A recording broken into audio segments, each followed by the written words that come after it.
Guys, I am a platform. I am a citizen of Uganda. The president has done what he's done. People in diaspora muogana bwoganye kuba temuli ku ground bye muogana bye Zari naye olwaleero avuddemu omwasi agamba tukooye.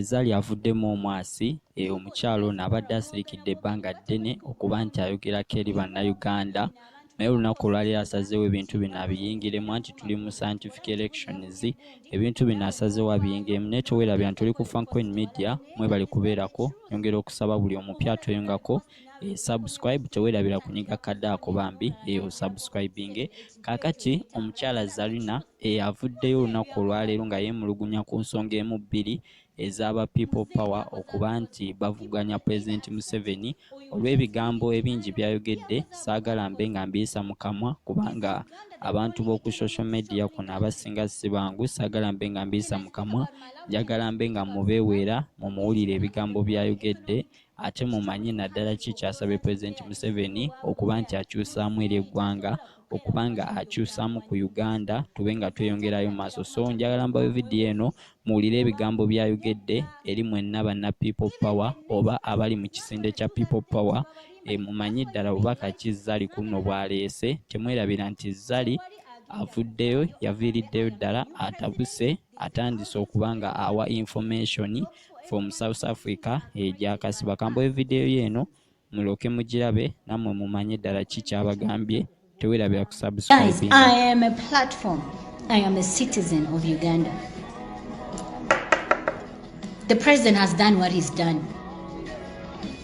People in diaspora muogana bwoganye kuba temuli ku ground bye muogana bye bino abantu bye bapostinga nti na postinze ngenda kuvuma gundi kati bwola nti gundi yavumye gundi nawe novaayo noyongereza koyo post gye walabye naye nga is that the truth?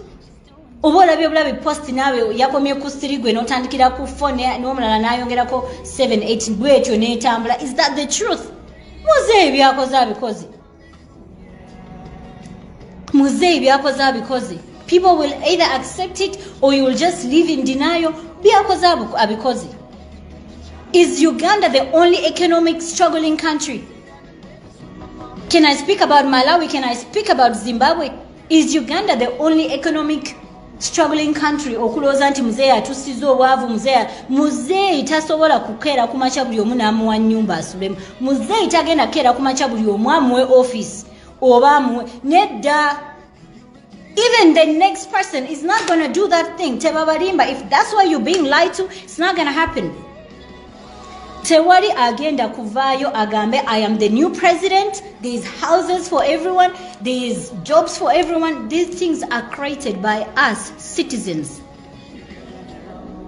Omukulembeze kyayinza okugonzaamu is how we can have access. How can we have access okuba nti nsobola okukola kino naye tewali agenda keera ku makya nti nze nkuwadde ennyumba kuba nze president omupya mugenda nze nabagamba we were fighting for the basics. We want free education. Abantu basome. We're fighting for medical care. Eri reasonable. Bino betulaba nti abantu bebaka ki ebyo ebintu anyone can change. Immunization. We all have the same causes. Let's not just sideline the things ebintu muzeeyi byakoze. And the next president is not going to put money in your pockets. Timwena mugenda keera ku makya all of a sudden nga muli bulungi nedda. Ensi yaffe mugiraba. It needs a lot of rebuilding. Either it's Muzeeyi who's coming on, Sebo Muzeeyi, we need change. We need change. As citizens, we need change. Tuchusizemu. I'm just on my knees. Kusabanga citizen. It's a Sirina side. Kusabanga citizen.